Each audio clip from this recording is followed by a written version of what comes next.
Okay, Trae. You guys have gotten off to a little bit of an awkward start this season. You start out winning a couple games, and it's slidden on you a little bit. But for you personally, it's been a pretty significant step forward. So how do you kind of separate your personal growth as a player, which has obviously been fantastic? You're fourth in the league in scoring, versus the team has not been as successful so far. Yeah, no, it's tough for me. I'm all about the team. I'm all about winning because I've grown up learning and knowing that winning takes care of everything else. So for me, it's kind of a weird feeling. Obviously, I'm playing really well individually, but at the same time, we're not winning as many games as I've wanted to. So it's a balance that I have to have of feeling good, but also feeling bad. So for me, I want to win. I want to win, and I know that that's going to take care of everything else. So.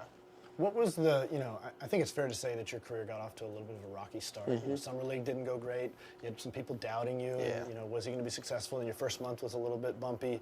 But what was the biggest factor in you really just turning the corner there? Was it just comfort? Did the game slow down? What helped you turn that corner? Yeah, so for me, I think seeing players, seeing teams for a second and third time, I think I started getting more comfortable. I think coming into the league, I was still too much of a fan of the players I was going against, and just from idolizing them growing up or just knowing them as a kid, I think I had to get out of that. I mean, being a fan of these players I'm going against and just getting back to being a competitor and being who I've always been and just competing against these dudes. I think that was the main thing for me, and the game started slowing down as time went on.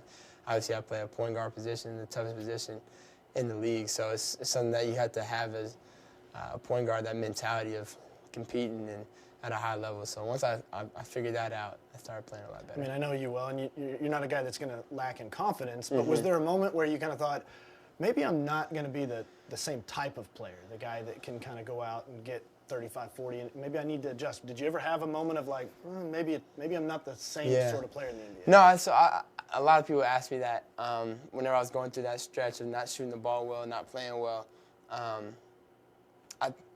To be honest, I didn't. I didn't change my mindset. I always thought like it's going to turn eventually. Like, and what helped me is the people around me. I mean, my family, my people, my inner circle really gave me a lot of confidence. Really kept pushing me. My teammates. They just told me to keep going. And so for me, I never really lacked confidence, and I never really thought that anything would be different in my mind just because I worked so hard. And I know, I mean, that's eventually going to pay off. Did you have a game last year that where it was like, okay, I'm all right? Was there a game where you were like, I'm still the same guy? Yeah, I think, I mean, obviously that third game we played Cleveland in Cleveland. I think that was the first game I had 35 and 10. So I played pretty well out there. And I think, I mean, since then, I knew I had it. I had some rough stretches after that, but I knew I could do it. Like I've done it in the league. Third game in, I was able to do it on a road game, and I knew that I was capable of doing it. So I never really lacked confidence, but I don't necessarily know when one game it was. Sure. I want to ask you about your Twitter. So your tweet, your apology needs to be as loud as the disrespect was. It has 35,000 retweets. You've got it pinned at the top of your page. Where did that come from? What were you trying to say? And what do you want people to take from that? Yeah. I mean, I think people know. People can read between the lines, and they understand what I meant by that. I think people who've followed me throughout high school, college, and now in the NBA know the ups and downs from what people have said or what I've gone through. I think people that know my story know what I meant by that tweet and what I meant by that. So I think the tweet speaks for itself. But for me, it was just after a statement win, an emotional win, an emotional game. I just felt like I wanted to say that, and but I'm still working, still going. Has anybody actually apologized? I've gotten a few tweets. It was a topic the next day on a lot of channels. Yeah. And some people apologize. So, I mean, the fact that I even have to ask you about Luka Doncic and Yeah. everybody's fixated on that, it honestly kind of bothers me that I have to, but that's so much a conversation of your early career. Yeah. And does it bother you that people can't seem to separate you two guys just because of what happened on draft night? Yeah, I mean, for me, it bothers me just because, I just love playing. Like, I love playing basketball. I know he does. So, it bothers me because it's annoying just getting asked about it all the time. Yeah, here but, I'm asking you about it. Yeah, but I know it comes with it. I didn't ask for it to happen, but it happened. I think that's just it's what comes with it. It's two totally different situations, two totally different players. Playing well, I'm playing well. Just let it be. So for me, it comes with it, but it gets annoying. You said two different players, two different situations. Is that what your tweet "apples and oranges" was Yeah. kind of referencing there? Possibly. Okay. It happens. So it's apples and oranges for sure. What do you think that it'll take for people to quit asking about it? Retirement. Retirement. I think that's what's gonna take. It's gonna happen throughout our whole careers. We're gonna be, compared throughout our whole careers, and that's fine. And that's just what it's gonna have to be. It happened on draft night, and I don't think it'll stop till we're both retired. So it's gonna happen. It comes with it. So. Is there a part of you? I know it doesn't take a lot to motivate you, but Yeah.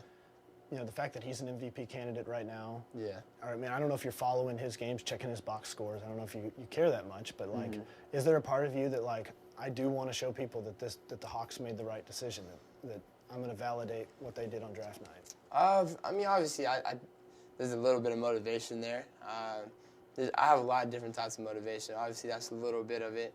I think both teams, did what they think is best for them. I think what we have going on in the rebuilding process, getting a lot of young guys and trying to build that way and build the city up, build the culture we have is great and is growing. We have a lot of fans here that's supporting us. And then obviously in Dallas, I think they're more in a win now situation, going and getting all those free agents, getting Kristaps, Tim, Seth.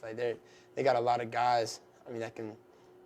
Veterans in this league. So it's two different totally situations. I think it's definitely a little bit of motivation, but I have a lot of different types. Yeah. Okay. Last couple things I want to ask you about. I want to ask you about kind of your unique style, your deep threes. Yeah. At what age did you hit when coaches quit saying stop taking those? If you're in 8th grade, are you pulling from 28, 30 feet? Yeah, that's what's crazy. I've been blessed with coaches that have given me a lot of freedom. Going back to middle school, high school, Coach Merritt and Coach Kruger, now Coach Pierce. I've been blessed with some great coaches, coaches that have let me, play my style of game and giving me a lot of freedom within the offense. So, I've always been able to have the type of freedom to shoot those deep threes, but also I've made a couple too. Yeah. So when you come here, Coach Pierce obviously knows this is what Trae does. So there's probably not a lot of conversation about, don't do that. Yeah. But has anybody tried to kind of, I guess there's a fine line between trying to improve your game, but also not change the way you play. Yeah, no, it's definitely, there's been times that, me and him have had meetings and talked and watched film, and where there's opportunities where I can get a catch and shoot maybe a little bit closer to the line, or gotten a closer shot or a better shot. There's definitely times when I can avoid shooting a deep three and scoot in a little bit, but there's also times when that's necessary, and that's sometimes that, when I feel like I'm open, I can shoot it and make it. So there's definitely a line between when to do it and when not to. Right, that's my last question, and it's about that. The deep threes kind of changed the way the NBA is played. You have Steph that's done it, you have Lillard did it, and it was very successful in the postseason. How has being able to extend a defense out to 30, 35 feet, how does that change the way that you guys can play offense? Yeah, it changes a lot of things. If you look at the teams that have players that can shoot those deep threes, I think those, tend to be the better offenses in the league. If you look at, the Warriors with the spacing that they have, because you have to guard them from so far out, it opens up driving lanes, and it opens up lanes to the basket and cuts and things like that. So it opens up a lot, especially when you can shoot that far. Defenses have to pick you up higher up. So it opens up a lot for your offense when you have a guy who can do that. Thanks for watching ESPN on YouTube. For more sports highlights and analysis, be sure to download the ESPN app. And for live streaming sports and premium content, subscribe to ESPN+.